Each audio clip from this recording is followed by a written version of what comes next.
आमदार अपात्रतेबाबत शिवसेनेची हायकोर्टात धाव पाहायला मिळते। आमदार भरत गोगावले यांची हायकोर्टामध्ये याचिका दाखल झाली आहे। याचिकेवर तातडीने सुनावणी घेण्याची मागणी त्यांनी केली आहे। शिवसेना युबीटीच्या आमदारांना पात्र करा अशी मागणी भरत गोगावलेंनी केली आहे। आमदार अपात्र न करण्याच्या विधानसभा अध्यक्षांच्या निर्णयाला त्यांनी आव्हान दिल्याचं पाहायला मिळत आहे। तर एकीकडे शिवसेना युबीटी या निर्णयाविरोधात सुप्रीम कोर्टामध्ये गेले असताना दुसरीकडे आता शिवसेनेचे आमदार गोगावले हे इथं कोर्टामध्ये गेले आहेत। हायकोर्टामध्ये त्यांनी धाव घेतलेली आहे। त्यांनी आमदार अपात्रतेबाबत याचिका दाखल केल्याचं कळत आहे। तर याचिकेवर तातडीने सुनावणी घेण्याची मागणी सुद्धा त्यांनी केली आणि शिवसेना युबीटीच्या आमदारांना पात्र करा अशी मागणी या याचिकेतून भरत गोगावलेंनी केली आहे। त्यामुळे विधानसभा अध्यक्षांनी जो निर्णय दिला होता त्याला आव्हान भरत गोगावले यांनी दिलेलं आहे। त्यामुळे आता हायकोर्ट यामध्ये काय निर्णय देणार, कधी देणार याकडे लक्ष आहे।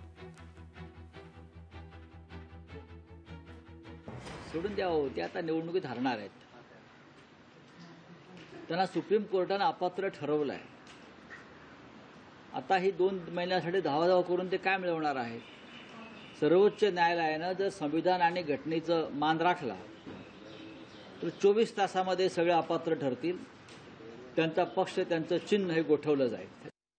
याचिका आपण पूर्वी दाखल केलेली आता आपण मेन्शन केलेलं आहे, परंतु जे आम्ही व्हीप बजावला होता त्याचं पालन नाही केलं आणि म्हणून ते याचिका दाखल केलेली आहे आणि त्याचा निकाल लवकरात लवकर लागेल असं मला वाटतं।